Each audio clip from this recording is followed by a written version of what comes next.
We have incorporated ourselves in schools in so many ways. There's a local private school who now has students who don't want to do their team sports requirement. They can come to the farm and do work with us. We work with almost all of the court-mandated community service kids who come through. In fact, last year I had a kid who did 100 hours of court-mandated community service, which is an incredibly high amount, and he came back this year demanding to be an intern. So farming can change people's lives.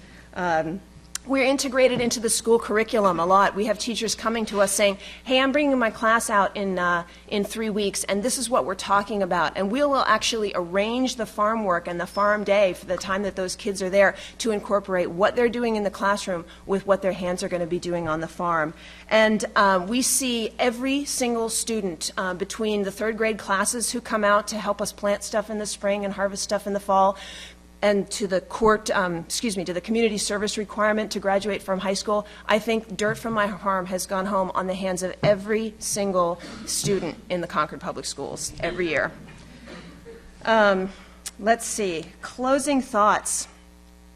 You are surrounded by a wealth of community farms that does not exist anywhere else in the country. I worked for the Farm-Based Education Association for a while, and we did a survey of community and educational farms around the country, and there's nothing like what exists in eastern Massachusetts. So you are just poised on a community that is here to help you start this. We would all love to see more, because we're getting crushed right now. We need some help.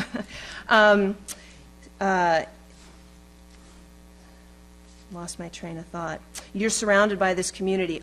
Farmland is getting harder and harder to find. As someone who just went through the process of trying to put a mere 2 acres of land back into agriculture, the hoops I had to jump through were immense. Once you lose it, it doesn't really come back very easily. Kind of like people in their 80s will always tell you, take care of your teeth because you'll miss them once they're gone.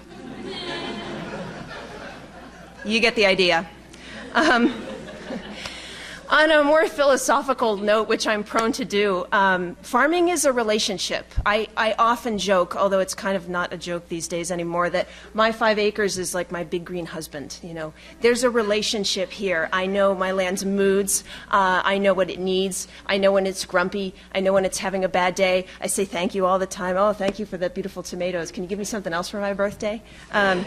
And you have an opportunity now to have that kind of relationship, because not only is it a relationship between the farmer and the land, but it's a relationship between the farmer and the community. And you guys have an opportunity here to decide what you want that relationship to be. You know, there's many, many models out there of what a community farm can be. Gaining Ground is one of them. We give everything away. Waltham Fields is another one. You're surrounded by many, many models, and you have a really fascinating opportunity to look at your community and what its needs are and what you want to do with that and establish that relationship, not only for yourselves but for generations after you. And the last thought that I hope everybody chews on is that, you know, common leisure. Anybody can sort of have a good time going to a backyard barbecue or, you know, playing ball or going to the beach. But what really brings us together as a community at the end of the day is not common leisure, but common labor. What we work together to accomplish is very, very important, and I think community farms are an incredible opportunity for that kind of common labor.